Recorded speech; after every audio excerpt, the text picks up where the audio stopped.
laser hair removal is using a laser, and its target is melanin or pigment in the root of the hair. You have to have a good target, which means adequate pigment, for the hair to be adequately treated. Laser hair removal is definitely not a one and done. The average patient, we would expect 97 to 99% hair reduction after 8 treatments. So every laser is a little bit different. We do have the Palomar Vectis as well as the Cyton Bear HR laser. They all treat different patient types, but there's definitely more than one treatment. This is not a one and done. We routinely see more women for laser hair treatment, although we do have a large percentage of men for laser hair treatments. So the most common area for women would be underarms and then Brazilian treatment. Men, we most oftenly see facial hair or lower neck or the back of the neck. Every laser is a little bit different. Both lasers that we have do have a cooling probe, so when that probe touches the skin, it does cool down the skin. The laser fires, kind of feels small like a bee sting, and then it alleviates the pain with the cooling probe afterwards. So it's something that every patient can get through.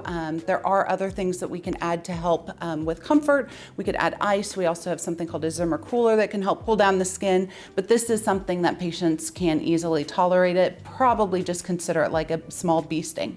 If you do have a good laser hair treatment, usually we see something called perifollicular edema, where it looks like there's a little red ring around the hair.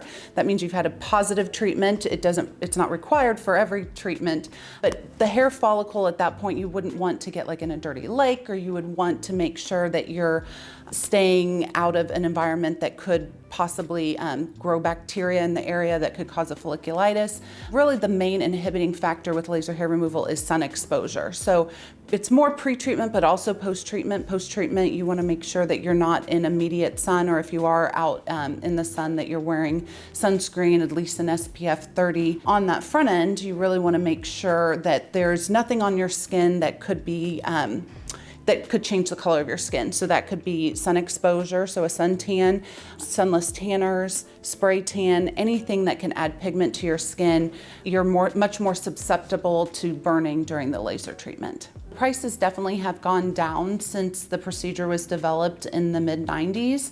I would say that we're kind of middle of the road because we are a physician-owned and operated medical spa. We do have appropriate pricing for that, but our pricing is definitely very fair for the industry. Here at Plaza Aesthetics and Wellness, we do have a laser hair membership. So when you come in for a complimentary consultation, you'll either see myself, one of our registered nurses, or one of our registered licensed estheticians.